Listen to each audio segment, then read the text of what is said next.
बहुत बार ये सब भोगा है, देवराज इंद्र भी बने होंगे कभी ना कभी, बहुत बार सब। लेकिन भगवान के प्रेमी भक्त कभी नहीं बने जिंदगी में, पक्की बात। इस बार अवसर मिला है भगवान से प्रेम करने का। कोल्ले जी अल्ले जी के चरित्र में नहीं आता कि बचपन से बैरागी, वो एक राजा की उपवन वाटिका में वो शयन कर रहे थे, वहीं वो सब राजकुमार वो सब वैभव सब देख करके उनके मन में ऐसी लालसा आ गई कि यार ये सुख तो बहुत बढ़िया है। तो भगवत प्राप्ति रुक गई और उनका अगला जन्म हुआ और राजकुमार से मित्रता हुई और सारे भोग उनको। अगर कोई वासना लेकर इस मार्ग में, तो फिर पहले वासना पूर्ति होती है। ये मन मकड़ी के जाले की तरह वासना बुनता रहता है, छोड़ दो इसे, बस ये अपना काम करता है और हमको फंसाता है। जाल ये बुनता है और फंसाता हमको है। इसीलिए उपासक मन के जाल को बनने ही न दे। राधा राधा राधा राधा, वो कहेगा नहीं सुनो ऐसे से ऐसा, राधा राधा, वो आपको फंसा नहीं पाएगा। ये तमोगुणी राक्षसी आहार विहार करके आप सच्चिदानंद भगवान को नहीं मान जाओ। जहां प्याज लहसुन जैसे ये तमोगुण होने के कारण बहुत पवित्र वस्तु की तरह प्रकट होते हैं, कोई अपवित्र वस्तु थोड़ी। आप देखो जहां आलू प्रकट होती है, शकरकंद प्रकट होती है, ठीक उसी खेत में वैसे ही ये प्याज लहसुन प्रकट होते हैं। ये कोई ऐसा थोड़ी कि हत्या वाला दोष या किसी तरह गलत तरह से बनाया गया पदार्थ हो। ये तो प्राकृतिक है, पर इसका गुण घोर तमोगुण है। बस तमोगुण के कारण इसका त्याग किया गया है। इसीलिए संत महात्मा जन इसका त्याग करते, तमोगुणी आहार इसको नहीं पाते। फिर जहां और राक्षसी प्रवृत्ति के आहार विहार है, तो फिर वो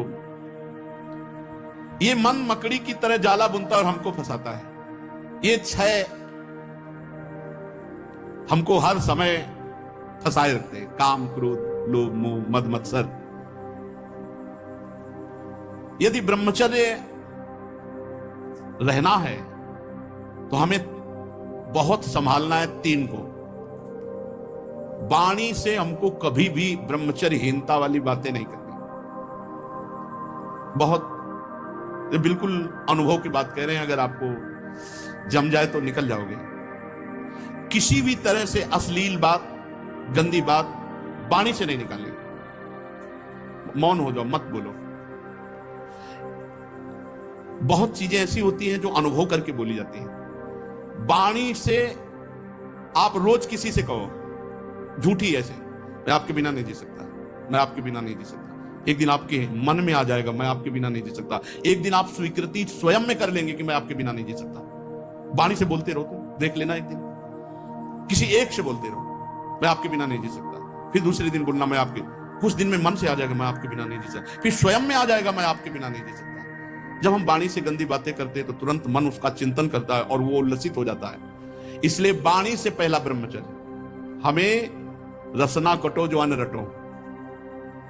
अन्न बात जो प्रियालाल से विमुख करने वाली बात, जो कुत्सित बात विकार है, जो विकार बढ़ाने वाली गंदी बात है, वो हमें नहीं करनी। नियम ले लो, नहीं करनी। आज से नियम ले लेते। जितने लोग कथा सुन रहे हैं, कोई इसमें पैसा लगने की बात नहीं। वाणी से हम गंदी बात, अश्लील बात, गलत बात नहीं बोलेंगे। वाणी का ब्रह्मचर्य। वाणी से गंदी बात नहीं बोलेंगे, अश्लील बात नहीं बोलेंगे, जो भगवत विमुख करने वाली बात है हम नहीं बोलेंगे। नियम ले लो, कोई कसम खाने की बात थोड़ी कर। नियम ले लो, जहां ऐसी बात आवे आप मौन हो जाओ। दूसरी बात, श्रवणेंद्री से हम कभी अश्लील बात नहीं सुनेंगे, गंदी बात नहीं सुनेंगे। बहुत प्रभाव पड़ता है, बहुत प्रभाव पड़ता है। श्रवणेंद्री से जो हम सुनते हैं उसका तत्काल मन पकड़ करके मनन करता है और वो उसी तरफ चल पड़ता है जिस तरफ की बात हम सुनते हैं। और नेत्रेंद्री से जो हम देखते हैं वो बहुत तुरंत प्रभाव पड़ता है। देखो, नेत्रेंद्री से ऐसी कोई ग्रंथ मत पढ़ो, कॉपी, ऐसी पुस्तिका जो ब्रह्मचर्यहीनता वाली है। ऐसे कोई दृश्य मोबाइल से मत देखो जो ब्रह्मचर्यहीनता वाले हैं।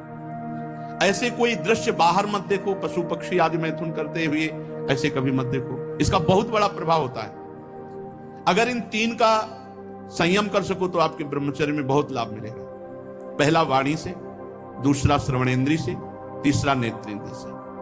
और खास बात यह है कि जिससे हमारा ब्रह्मचर्य नष्ट होता है उससे सानिध्य न देखें, ऐसी कोई क्रिया, ऐसे कोई व्यक्ति का संयोग जो हमारे ब्रह्मचर्य का घात करे, बहुत बहुत सावधान है। पर ये ऐसा दलदल है कि एक बार जो फंस गया भगवान ही निकाल सकते हैं। जिस समय मन अपने स्वरूप में आया वो सब करवा लेगा। बहुत विचित्र है, बहुत विचित्र है, बहुत विचित्र मन का खेल। हमें ऐसा कोई रिश्ता नाता, कोई संबंध जो हमारे ब्रह्मचर्य को नष्ट कर रहा है, दूरी बनानी चाहिए। और भोजन का ब्रह्मचर्य पर बहुत बड़ा प्रभाव है। यदि आप अधिक मिर्च वाली घर में ही बना के करें, अधिक मिर्च वाली, अधिक तेल घी वाली ये पदार्थ पाएंगे तो ब्रह्मचर्य स्वाभाविक नष्ट हो जाएगा बिना किसी क्रिया के। ब्रह्मचारी को एक बीमार की तरह भोजन पाना चाहिए, जैसे मूंग की दाल है, घिया की सब्जी, रोटी, बस, क्योंकि उसे पावर की जरूरत नहीं है, उसे अधिक पावर की जरूरत नहीं है। स्वयं में सामर्थ्य सुरक्षित है, इसलिए बाहरी पदार्थों से बादाम चबा रहे हैं, काजू चबा रहे हैं, हलवा खा रहे हैं और बहुत प्रकार के मीठा आदि। मीठा तो ब्रह्मचर्य में थोड़ा बस ले ले, इसके बाद अधिक मीठा भी वो जहर का काम करेगा, स्वाभाविक ब्रह्मचर्य को नष्ट कर देगा। जो भोजन कब्जियत बनाती है, अगर ऐसा भोजन पाया जाएगा तो ब्रह्मचर्य अपने आप स्वप्न दोष के रूप में नष्ट हो जाएगा। सात्विक भोजन, पेट साफ, बहुत आवश्यक है। हल्का भोजन कम मात्रा में, पेट उधर, तो बहुत सुंदर आपके भजन की वृत्ति बढ़ेगी, आपका ब्रह्मचर्य बहुत लंबे समय तक अबाध चलेगा। बाजार की वस्तु तो ब्रह्मचारी होकर बाजार की वस्तु तो मुझे समझ में नहीं आता। बाजार की वस्तु तो नहीं खानी चाहिए, बनी हुई, बाजार की वस्तुएं बनी हुई। एक ही चीज को आप गौर से पा करके किसी एक चीज को बाजार की, फिर देखो आपके अंदर स्फुरणा क्या होती है, पहले कैसे हो रही थी, फिर कैसे हो रही। और आप पवित्र भोग लगा के श्री जी को पवा के पा के फिर देखो कैसी स्फुरणा हो रही भजन की। भजन परम पवित्र वस्तु, ऐसे थोड़ी होता तुम जहां तहां अन्न खात सखी कहत आप खात, सकल देव से द्वंद जात रात सर्वस्व वहीं। सेवक जी महाराज जहां तहां अन्न खाते, बाजार का भोजन हो, बोले ब्रह्मचारी जी हैं, नहीं हो पाएगा भाई, ब्रह्मचर्य नहीं हो पाएगा। हाँ, नाम लिख सकते हो, टाइटल तो बन सकता है, लेकिन सही माने में आपका ब्रह्मचर्य, जब तक आपका आहार शुद्ध, अगर अपने धर्म को सुरक्षित रखना चाहते हो तो बाजार का भोजन। और छोटे छोटे बच्चों में बहुत सी गलतियां ऐसी आ चुकी हैं जो उनके जीवन को नष्ट कर रही हैं। हमें ऐसे कई बच्चे मिले हैं, तो माता पिता को चाहिए कि छोटे बच्चों से भी मित्रता का व्यवहार करें, उनको इतना फ्री करें कि वो आपसे अपनी बात बता सकें और आप उनको सही दिशा दे सकें। नहीं जैसे 13-14 वर्ष के बच्चे हैं और ये गंदी क्रिया कर रहे हैं, इनका जीवन बहुत बुरी तरह नष्ट हो जाएगा। ये गृहस्थी लायक नहीं रहेंगे, विरक्ति तो बहुत बड़ी बात रह गई, ये गृहस्थी लायक नहीं रहेंगे, संतान उत्पन्न करने लायक नहीं रहेंगे। इसलिए माता पिता को चाहिए कि अपने बच्चों से फ्रेंड की तरह, दोस्त की तरह बात करें, उनको इतना उत्साह दें कि उनके अंदर जो गलती है वो पकड़ लें और प्यार से समझा दें। अगर हम बार बार बच्चों को समझाएंगे, नए नए बच्चे अभी गलत मार्ग में जो जा रहे हैं वो सुधर जाएंगे। हमारे सनातन धर्म का लक्षण है ब्रह्मचर्य।